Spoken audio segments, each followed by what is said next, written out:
안녕하세요. 미술관에 가면 꼭 보아야 할 명화 김지균입니다. 오늘은 오르세 미술관을 소개해 보도록 하겠습니다. 이 오르세 미술관은 파리에 있고요. 여러분이 관광 가시게 되면 이제 세느 강변에서 유람선을 타시게 되겠죠. 강변에 위치하고 있고요. 또 시계가 바깥에 걸려 있어서 아주 특이한 그런 모습을 보실 수가 있습니다. 외관도 아름답지만 무엇보다도 이제 인상파 화가, 우리가 잘 아는 고갱이나 고흐의 작품들, 그 외에도 인상파 화가들의 작품들이 집대성되어 있다, 이렇게 말씀드려도 과언이 아닐 것입니다. 자, 이 미술관은요, 예전에는 기차역으로 사용되었었다고 해요. 1900년에 파리에서 만국박람회가 있었는데요. 그때 이제 파리로 사람들을 실어날리기 위해서 이 역을 만들었다고 하는데, 1930년대 되면서 너무 이제 기차역이 협소해지고 활용도가 없어지니까 열차역으로서 중단을 하고 계속 방치해 두었다가 1986년도에 여러 논의 끝에 이 오르세 미술관으로 개장을 하게 되었다고 합니다. 이 미술관은 물론 내부도 아름답게 치장을 해서 미술관으로 꾸미고 있지만, 일단 들어가면 정면에 시계가 보이고요. 그리고 플랫폼이었기 때문에 천장이 굉장히 높고 자연채광이 들어오고, 또 양쪽에 갤러리들이 쭉 이렇게 나열이 되어 있습니다. 이 가운데에 이제 1970년대 이후에 아주 유명한 영웅이나 종교나 뭐 이런 데서 유명하다고 하는 그런 사람들을 조각해 놓은 작품들이 쭉 나열되어 있기 때문에 들어가서 보시면 굉장히 웅장하고 압도당한다, 이런 느낌을 받으실 수가 있습니다. 자, 그러면 오르세에서 꼭 봐야 할 명화 소개해 드리도록 하겠는데요. 이제 우선 이 작품이 굉장히 크고 첫 갤러리에 소개되어 있기 때문에 뭐 안 보실 수가 없죠.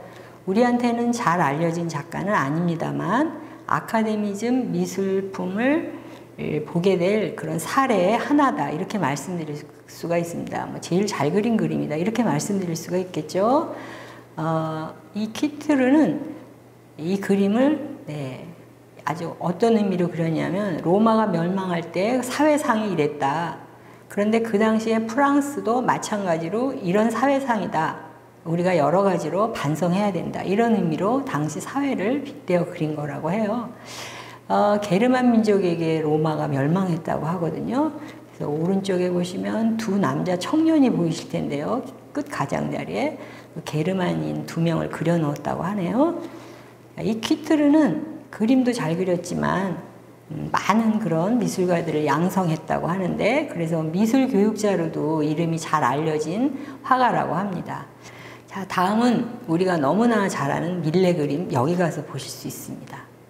자, 이 오르세 미술관은 1848년 2월 혁명이 일어났던 시기부터 1914년 1차 세계대전까지의 작품들을 주로 소장하고 있다고 하는데요. 밀레의 이 만종 그림은 우리가 너무 잘 알고 있죠. 농부의 부부가 저녁 노을에 감사기도를 드리는 장면이죠. 이 그림은 좀 재미있게도 우리나라에서 예전에 이발소에 많이 걸려 있어 가지고요, 우리나라에서 이발소 그림이라는 좀 그렇게 좋지 않은 별명이 붙어 있는 그림입니다. 이 그림은 한동안 미국에 가서 있었어요. 80억에 팔렸었다고 하는데, 프랑스 사람들이 이 그림을 구해자, 그래서 밀레 만종 구하기 운동을 시민들이 막 해가지고요, 결국은 백화점의 부호가 이 그림을 다시 되살아가지고 오르세 미술관에다 기증을 했다고 해요. 그래서 이 그림 밑에는 그 재벌의 이름까지, 기증자 이름까지 있다고 하니까 가서 한번 잘 살펴보세요. 자, 밀레는 농부의 아들이었어요. 그래서 실제로 자기가 농사도 지었다고 합니다. 주로 농부들을 많이 그렸기 때문에 농민화가라고 하는 별명이 밀레에겐 붙어 있습니다. 자, 이 그림 유명하죠. 이걸 뭐 오르세 가서 안 보면 정말 억울한 그림이에요. 우리가 미술책 어릴 때부터 교과서에 실려 있는 이 그림입니다. 자, 이 그림은 새 여인이 이삭을 줍는 모습인데요. 그냥 평온하게 보이지만 그림이 또 의미가 담겨 있다고 합니다. 이제 뽑힌 건 그만큼 의미 있는 그림이기 때문이죠. 자, 이 그림은 멀리 뒤쪽에 보면 수확을 많이 해서 마차에 싣고 또 말을 타고 있는 지주 모습까지 보여요. 그런데 이 새 아낙네는 이삭을 줍고 있습니다. 성경에 보면 수확을 하면서 이삭이 떨어져 있는 건 줍지 말아라 이런 내용이 나와요. 저도 확인해 봤거든요. 실제로 그런 내용이 있더라고요. 이삭을 줍는 이 여인들의 손이 너무 험악하다는 거예요. 그래서 빈부격차를 극명하게 보여주는 그림이라고 하거든요. 그런 걸 이제 몰랐을 때는 저도 평온하게 이삭을 줍고 있구나 이렇게만 느꼈었죠. 그래서 당시에 혁명까지 일어났던 프랑스 사회가 빈부격차가 너무 심해서 아직도 그 제대로 되지 못한 삶을 살고 있구나 하는 것을 이제 이 그림으로 보여주고 있는 그런 작품이라고 합니다. 자, 다음 그림은 쿠르베 그림입니다. 쿠르베는 우리가 미술책에서 돌 깨는 사람들이라고 하는 그림 기억나실 거예요. 저도 어릴 때 왜 이런 이쁘지 않은 그림을 그리지 미술가가 이런 생각을 한 적이 있거든요. 자, 이 제목이 오르낭의 매장이에요. 저도 이 그림을 보고는 뭐 어떤 역사적인 사건이 있었나 보다 이런 생각을 했거든요. 그림이 어마어마하게 큽니다. 그리고 뭐 검은색들 칠해져 있고요. 그런데 그게 아니라 그냥 오르낭의 장례식장을 보이는 대로 그린 거래요. 좀 실망스럽죠? 네. 크기가 어느 정도냐면 이렇게 커요. 지금 양쪽에 서너 사람들이 막 걸려고 노력하고 있는 장면이죠. 그래서 당시에 이 그림을 열심히 얼마나 오랫동안 그렸겠어요? 이 그림을 그려서 당시에 만국박람회가 이제 파리에 열리고 있었대요. 그래서 거기에 전시하고 싶어서 이 그림을 출품을 했는데 거절당했습니다. 의미가 없다는 거죠. 그림도 칙칙하고. 또 당시에는 화가들이 그림 팔아서 이름을 얻어서 생활하던 시대였는데 과연 이렇게 큰 그림을 누가 사서 집에다 걸겠느냐 하는 거예요. 그래서 사람들이 참 물감 낭비다 이런 얘기를 했다고 합니다. 자, 쿠르베는 굉장히 부유한 집의 아들이었다고 하는데요. 너무 이제 실망한 나머지 그 만국박람회장에다가 자기가 돈을 내 가지고요. 조그맣게 이제 전시장을 하나 열었대요. 개인전을 한 거죠. 그래서 자기 그림 몇십 점을 걸어놓고 너희들이 싫다 그러면 내가 돈 내고 해 하고 전시까지 했다고 합니다. 자, 쿠르베 이 작품도 어마어마하게 커요. 제가 이제 센치 적어놨죠. 한 6m에 4m 정도. 가서 저도 보고 깜짝 놀랐어요. 우리가 미술책 보면 크기까지는 상상하면서 보지 않잖아요. 그래서 루브르 가서 모나리자 보고 너무 작아서 놀랐고요. 또 이제 쿠르베 작품 보고 놀랐습니다. 자, 이 그림도 좀 어두침침하죠. 쿠르베는 자기가 눈으로 보고 확인하지 않은 건 그릴 수 없다 그랬대요. 그래서 어떤 사람이 천사 그려달라고 주문을 했더니 나는 보지 않은 천사는 그릴 수가 없다 라고 얘기했대죠. 그래서 거만한 쿠르베라고 하는 별명이 있대요. 자, 이 그림은 쿠르베가 자기 화실을 그린 거예요. 얼마나 화실이 컸을까 싶으네요. 자, 여기에 이제 가운데에 누드 그림이 있죠. 실제 보고 그린 여자 모델이고 또 그림을 쳐다보고 있는 어린이가 있어요. 순수하게 이 세상을 바라보는 그런 의미라고 합니다. 양쪽에 보면 오른쪽에는 부르주아들이 그려져 있고요. 있는 사람들이죠. 그리고 왼쪽에는 노동자 계급이 그려져 있습니다. 이 쿠르베는 사회주의자였대요. 그래서 당시에 나폴레옹을 아주 굉장히 싫어했다고 하는데 나폴레옹의 동상까지 깨부셔가지고 벌금도 물고요. 결국은 나중에 스위스로 망명해서 거기서 생을 마감했다고 합니다. 아주 사실적인 거 있는 그대로를 그린 사실주의의 대표적인 화가이죠. 자, 이제부터 이제 인상주의 작품들을 소개해 드리도록 하겠습니다. 인상주의, 인상파라고도 하죠. 저는 어릴 때 인상을 쓰길래 인상파라고 하나? 이런 생각을 해본 적이 있는데요. 전통적인 지금까지 해왔던 그런 사실주의 기법 거부하고 색채나 질감이나 이런 거에 관심을 두는 그림입니다. 한번 보실까요? 네, 대표적인 그림이 마네의 풀과 뒤의 점심입니다. 이 그림 보면 앞서 그림들처럼 그렇게 사실적으로 그리지 않았어요. 저 뒤편에 여자가 목욕하고 있는 그림 쪽에 그려진 나무들, 잎사귀 이런 것도 좀 그리담한 것 같은 거의 미완성으로 보이는 그림인데, 그것보다도 왜 여자가 벌개 벗고 대낮에 네, 이러고 있느냐 하는 거예요.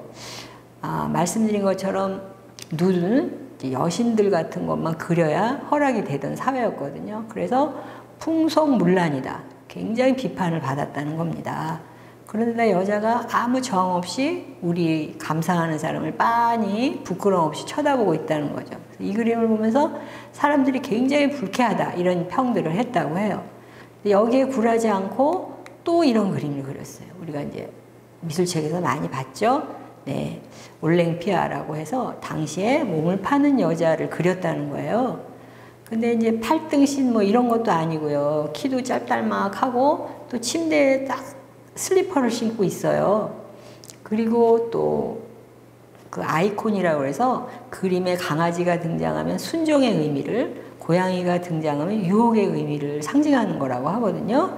그러니까 고양이를 한 마리 딱 그려놓고요. 그리고 흑인 노예가 네, 손님이 꽃 가지고 왔습니다. 이런 걸 이제 이렇게 예시하면서 이런 그림을 그렸다는 거죠. 이 그림도 풍기문란이다 해서 뭐 굉장히 비판의 대상이 되었다고 합니다. 하지만 자기가 그리고 싶은 그림, 그러면서도 네, 뭔가 사회의 어떤 비판의 그림, 이 그림은 신사들 너희 뭐 잠자는 척하지만 평소는 너희들이 이러고 살아. 이런 것을 담은 그런 그림이라고 하네요. 자, 당시에 아주 유명했던 그리고 사람들이 많이 산 그런 그림들은 이런 풍의 그림이었습니다. 누드라고 해도 매끈하고 대리석처럼 네, 집에다 걸어두면 뭔가 좀 예쁠 것 같은 이런 그림들을 그렸던 그 시절인데 그런 그림이 네, 허용이 됐겠어요. 그래서 당시에 이제 이 대상도 받고 한 유명한 카바넬라의 그림입니다. 비너스가 막 파도 타고 올라오는 그림이죠. 자, 그리고 이제 낙선전에 많은 화가들이 전시를 해놨는데 그 중에서도 이제 이 모네 그림이요. 이 그림을 보고 이게 무슨 그림이야? 그림을 그리다 말았네. 사람들이 생각한 거예요. 특히 어떤 신문사 기자가 참 인상적이다. 어떻게 우리 집 벽지만도 못하냐. 이래서 인상파라고 하는 말이 네, 나왔다. 이런 얘기도 있고요. 참 인상적인 무리들이 이상한 짓들을 하네 하고 미술평론가가 얘기해서 네, 인상파라는 그런 말이 나왔다. 이런 설도 있습니다. 보시면 뭔가 습작하다 만 것처럼 당시에 그런 사실적인 그림들이 인정받던 시기에 이 그림을 보면 너무 어이가 없는 거죠. 하지만 이 시기에 처음으로 튜브 물감이 나왔대요. 그래서 밖에 나가서 그림을 그릴 수 없고 화실 안에서 이제 그림을 그리던 사람들이 이 캔버스 들고 가고 또 물감 가지고 나가서 햇볕 아래에서 그림을 그릴 수 있게 된 거죠. 그래서 막 해가 떨어지는 석양도 그릴 수가 있고요. 햇빛의 움직임에 따라 색이 어떻게 달라지는지 이런 것도 이제 그릴 수 있게 되었습니다. 더군다나 모네는 하나의 대상을 계속 아침, 점심, 저녁 또는 계절을 달리해서 그림을 그렸기 때문에 이 올세 미술관에 가면 루앙 성당만 그린 그림들이 쭉 나열되어 있어요. 근데 저도 루앙 성당 가봤는데 이렇게 보이지 않더라고요. 아무리 보려고 노력을 해도 그냥 성당의 그 대리석 벽처럼 보였거든요. 그러니까 여러분도 한번 관심 있게 봐보시기 바랍니다. 자, 그리고 당시에 네, 이 그림요. 르누아르 그림은 인상주의 화가들도 전부 아주 인정한 그런 인상주의 그림이라고 합니다. 물랑드레 갈레트라고 하는 술집이죠. 거기에 물랑루주의 노동자 계급의 남녀들이 일요일날 잘 차려입고 나와서 한잔하고 춤도 추고 그러던 장소래요. 보시면 전부 즐거워하고 춤추는 모습들이 잘 묘사되어 있는데요. 또 이렇게 잘 보시면 희끗희끗하게 내 옷, 뭐 얼굴 이런 데 칠해져 있는 건 위에 나무들 사이로 햇볕이 이렇게 비추는 모습들을 묘사한 것이라고 합니다. 이 르누아르는 그림이 얼마나 좋은 건데 이 세상이 얼마나 불쾌하고 정말 보기 싫은 일이 많은 거에 비해서 그림은 참 행복을 전달해 주는 것이다. 이런 표현도 했고요. 그리고 나는 정말 미운 그림은 안 그린다. 아름다운 것만 그리고 또 여성만 그리겠다. 이런 또 선언까지 했다고 합니다. 이 그림을 그리기 위해서 1년여의 시간이 걸렸다고 하는데, 네, 실제로 물랑드라 갈레트라고 하는 이런 술집이 당시에 있어서 여기서 한 5분 떨어진 곳에다 화실을 얻어가지고 1년 동안 왔다 갔다 스케치하면서 그 그림을 완성했다고 합니다. 자, 그 다음에 네, 세 잔의 사과 그림인데요. 그 애플 컴퓨터의 사과, 그 이전에 네, 이브의 사과, 그 다음에 세 잔의 사과, 이 세 개가 네, 세계 3대 화가라고 하네요. 이 그림을 완성했을 때는 6년의 세월이 걸렸대요. 믿어지세요? 사과를 어떻게 6년에 걸려서 그려요? 다 썩고 할 거 아니에요? 썩으면 갖다 버리고 또 그 자리에 갖다 놓고 또 위에서 내려다보고 그리다가 심심하면 또 옆으로 가서 그리고 자기 마음대로 구도를 바꿔가면서 그렸대요. 세잔도 굉장히 집안이 부유해가지고요. 평생 뭐 그림만 그리고 살아도 될 정도였다고 하는데 아버지가 법관되기를 희망했지만 결국은 이제 이렇게 미술가로 살아가게 된 거죠. 이 그림은 아까 말씀드린 것처럼 위에서도 보고 그렸다가 또 시점을 바꿔서 옆에서도 보고 그리고 했기 때문에 나중에 이제 피카소나 브라크 이런 유명한 화가들의 큐비즘, 입체파라고 하죠. 초점을 막 바꿔서 피카소 그림 같은 경우에는 얼굴이 네, 옆으로도 묘사되어 있고 한 화면에 또는 앞으로도 묘사되어 있고 하지 않습니까? 네, 그런 네, 큐비즘이라고 하는 미술사에 남을 양식을 이 세잔이 처음 소개해서 이 세잔에게 영향을 많이 받은 그런 작품들이라고 합니다. 자, 다음은 스웨라의 작품이죠. 스웨라 작품 가시면 이제 여러 점 보실 수가 있는데 이 작품도 네, 굉장히 커요. 가로 세로가 2m에 3m니까 어릴 때 여러분이 점 콕콕콕콕 찍어서 그림 그려본 분들은 아실 텐데요. 엽서 한 장 그리려고만 해도 막 시간이 많이 걸리거든요.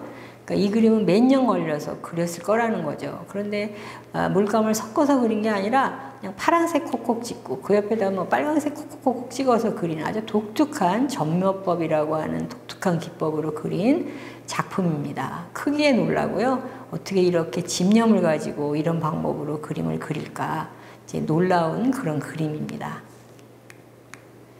자, 이제 고갱의 작품 보시는데요. 고갱의 작품은 굉장히 많아요. 고어 작품도 많고요. 시간 관계상 뭐 몇 점만 소개해 드리는데 그 뒤에 보면 제목이 황색 그리스도가 있는 자화상이라고 되어 있는데 노란색으로 그려져 있는 그리스도가 있습니다. 그리고 또 오른쪽에 보면 사람 얼굴 같은 모습도 보이죠. 오른쪽에 이 두 개 그림은 하나는 자기가 직접 그린 황색 그리스도의 그림, 그리고 오른쪽에는 자기가 조각한 어떤 조각 작품을 배경으로 해서 자기 자화상을 그린 거라고 합니다. 이 자화상을 보면 이 사람의 인상이라든지 뭐 품성이라든지 이런 게 느껴지겠죠. 네. 자, 제가 얼마 전 6월 달에 마스크 쓴 거 보니까 아시겠죠? 갔다 와서 이 그림 우연히 이제 보니까 있더라고요. 그래서 한 점 실어 보았습니다. 좀 실감나게 보시라고요. 네. 그리고 황색 그리스도 이 그림이 네. 고갱이 그린 그림입니다. 고갱은 40살 넘어까지 증권회사에 근무했었대요. 그리고 집도 부유했고요. 그리고 일요일날 이제 심심하니까 화실에 드나들면서 그림을 배웠다고 하거든요. 또 돈도 있어서 당시에 화가들 그림을 좀 사주기도 했대요. 그런데 이제 회사가 파산을 하면서 이제 회사 다니기도 싫고 하니까 그림이나 그려보자. 그리고 그림을 그리다가 그림도 잘 안 팔리고 하니까 결국은 이제 타히티라고 하는 섬으로 들어가서 타히티 여인들을 그렸습니다. 타히티 여인들의 소박하고 때묻지 않은 순수한 모습을 그리려고 노력했고요. 무엇보다 고갱 그림은 이제 보색을 참 잘 써서 눈에 화려하게 들어오는 그런 그림인데요. 앞에 보면 주황색의 개, 그리고 잔디의 초록색, 뭐 이런 것 등등이 굉장히 시각적으로 화려하면서도 독특한 고갱만의 분위기를 보여준다고 하네요. 결국은 이제 타히티에 살면서 생을 마감한 고갱의 미술품 보셨는데요. 아시는 것처럼 고갱, 고호 이런 사람들의 작품은 경매가를 막 매번 갱신하고 있죠. 자, 이제 마지막으로 고호 그림 보시는 거예요. 이제 고호는 아까 봤던 밀레를 너무 좋아했대요. 어떻게 이렇게 그림을 잘 그릴 수 있나 해서 반해가지고요. 고호는 밀레 그림을 계속 이렇게 모사를 했다고 합니다. 그래서 보고 따라 그린 그림이 하나인데, 그래도 또 밀레와 다른 점은 고호만의 독특한 기법이죠. 이렇게 뭔가 움직이는 것 같은 선이라든지 이런 것이요. 또 고호는 고갱하고 산 적이 있어요. 고갱하고 살면서 또 굉장히 싸움도 많이 하고 그래가지고 결국은 자기 귀를 자르고 또 자기 귀 자른 자화상 그린 거 여러분 잘 알고 계시죠? 이 고호가 고갱하고 같이 살던 노란 집의 방의 한 장면을 그린 거라고 하는데요. 이 그림은 이제 고호전 오면 많이 보여지죠. 그런데 이 그림 한 점만 있는 게 아니라 거의 비슷한 구도로 색감만 조금 달리해서 3점이 있다고 해요. 근데 이제 오르세 가면 이 작품 보실 수 있는 거죠. 이 고호도 보색 같은 걸 많이 쓰고 노란색과 파란색을 많이 써서 강렬한 그런 느낌과 이제 선 같은 게 굉장히 특이하죠. 자, 이렇게 말이에요. 자기 자화상 아주 많이 그렸는데, 고호는 또 모델을 구할 돈이 없어서 자기 얼굴을 모델로 해서 자화상을 많이 그렸다, 이렇게 알려져 있죠. 뭔가 뒷배경이라든지 이런 걸 보면 이글이글 움직이는 듯한 느낌이 보이게 됩니다. 가서 이 작품도 놓치지 마시고 꼭 보시기 바랍니다. 자, 그리고 이제 미술관에 가면요, 5층에 시계가 있어요. 가면 또 인증샷 한 컷씩 찍으셔야겠죠. 저입니다. 그리고 또 거기 가면 카페가 있어요. 미술관 가면 왜 이렇게 피곤한지 몰라요. 그래서 여기 가셔서 차 한 잔도 하시고요. 즐거운 오르세 미술관 감상을 하셨으면 좋겠습니다. 자, 알고 가서 보시면 즐거움이 배가 된답니다. 자, 이상으로 오늘 오르세 미술관 여기서 마치도록 하겠습니다. 감사합니다.